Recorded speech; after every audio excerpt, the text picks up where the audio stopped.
You're watching Chef Showdown, the show where I take multiple recipes on YouTube for the same dish and I put them head to head to see who has the better recipe. We're making cookies by Binging with Babish, Joshua Wiseman, Claire Stafford's, a mystery fourth contestant, and we're also going to be comparing it to store-bought cookies. Today I'm only going to show you me making Josh's recipe because the other two are in the fridge already. They called for being made a day in advance so they could chill overnight, but Josh's recipe does not. And we're going to start off by chopping up 2 blocks of chocolate.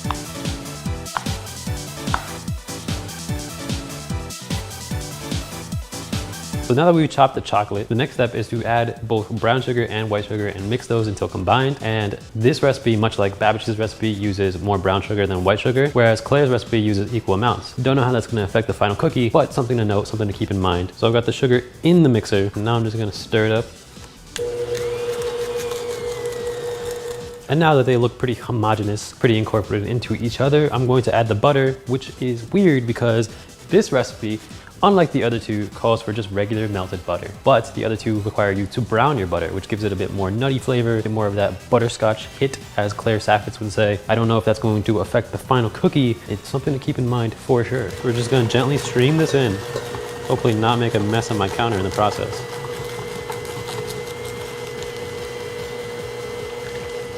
Now that everything is once again homogeneous, we're gonna add in the eggs. And unlike the other two recipes, this one calls for an extra egg yolk, which is interesting. It might make for a richer cookie. Who knows? What do I know? I don't know anything, but something to keep in mind as well.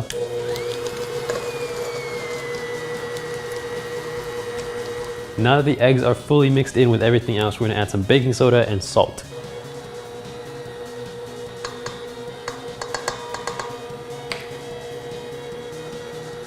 Now that that's fully mixed in, we're gonna lastly add some vanilla before we get to the flour and chocolate. And about the vanilla, Babish's recipe actually doesn't use any at all. Instead, he uses cinnamon, which he claims is his secret ingredient. And then Claire uses the most vanilla out of all of them. Not by much, it's only about a teaspoon more. This one has 2 teaspoons, whereas Claire's recipe has 1 tablespoon. We're just gonna add this in here and hopefully we'll be most of the way there.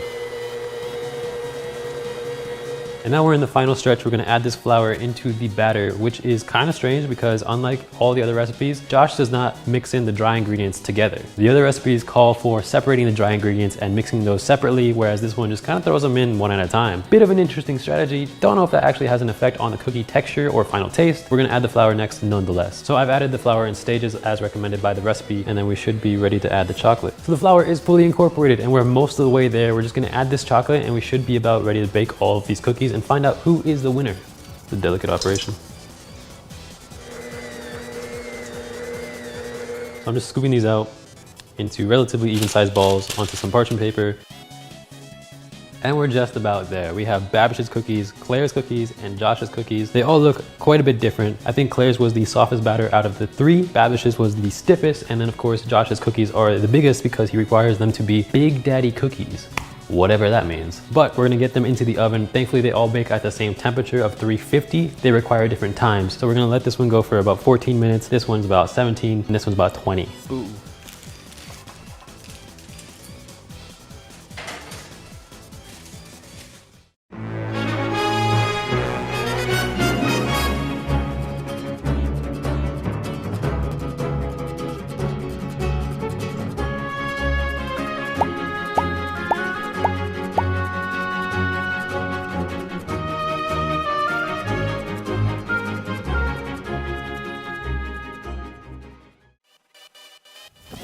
And at long last, we have finally baked all of the cookies, and as you can see, I can't see a damn thing. I don't know which is which. I don't know where either of these cookies are. I'm gonna try to find my way around them, navigate, and try each and every one of them to see who has the better cookie. All right, this is the edge.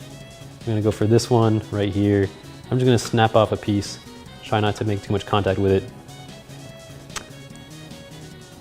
So that cookie had a crispy edge and a slightly chewy interior from what I got. I kind of broke it off too close to the edge, but either way, the first thing that I was met with was abundance of salt on my palate. If I had to make a clear, educated guess, I would say it's probably Josh's cookie just because I know Babish has cinnamon in his. I didn't get any of that. I'm going with the first one being Josh's cookie. That is my educated guess. So with that said, on to the next one.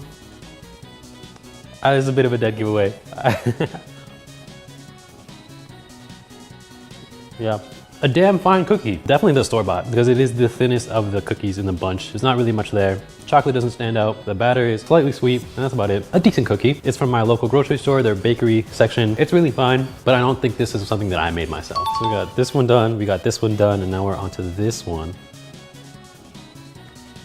Am I crazy, or is this confirmation bias? But I think there's like the most subtle hit of cinnamon in the background. This is probably Babish's cookie because of the salt. By the power deduction, it has to be that one. Claire's doesn't have salt. Or it could also be the mystery cookie. So now I'm like gaslighting myself. Is this what I think it is? I'm going all in on this answer, final answer, because now that I really pay attention, the aftertaste, there is like a lingering, like if you really pay attention, lingering bit of spice. I think that's the cinnamon. I hope. I really hope that is. I'm really second guessing myself, but I also want to go with my answer. Babish's cookie is the center cookie. All right, so this should be the next cookie right here.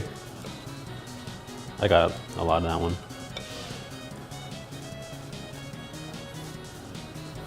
This one actually has like the most soft texture of them all, and I have to deduce that this is the mystery cookie. The big reveal is that the mystery cookie, the mystery contestant, is just a blend of all three batters, in case you hadn't got that already. So this is a little bit of Josh's cookie, a little bit of Babish's cookie, and a little bit of Claire's cookie. You have a very firm exterior. Edge of the crust is very snappy, but more of the cookie is just like a gooey, sort of melt in your mouth kind of affair. It's got a really pleasant taste. It's not too sweet, and of course the salt on top is the piece de resistance. And with that, we should be on to our last cookie. Based off my guesses so far, it has to be Claire's cookie.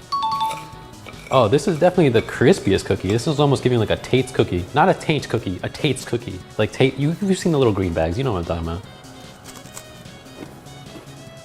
That one has the most developed flavors out of all of the cookies. I get a lot of the vanilla. I think the crisp exterior with a slightly giving interior is a nice contrast. By and large, this is probably the firmest cookie we have here, though we did follow the recipe to a T. I think you get a lot of that nuttiness from the browned butter, though there was also a bit of that in Babish's cookie. I think it's more pronounced in Claire's cookie just because you got the most cook time. I think that really activated all of the flavors. Again, that vanilla is there. The texture is excellent. If you like a crispy cookie, I know some people are more into that than the chewy cookies. Texture-wise, I'd say the super cookie wins it. Flavor-wise, I think Josh's cookie wins it, or what I presume to be Josh's cookie, just because the chocolate flavor is more rich, more intense. It is a bit more pronounced. Babish's cookie is a bit more milk chocolate forward. If you're into that, you'll most likely like that one better. But me personally, I do like more astringent flavor profiles. The only thing left is to remove the blindfold and find out if I was right and see who's who. And surprisingly, or unsurprisingly, I don't know, I was correct about all of these cookies. They are, in fact, what I said they were. This is Josh's, this is the store-bought, this is Babish's, this is the super cookie, and this is Claire's. I think whichever recipe you go with is gonna be a good time.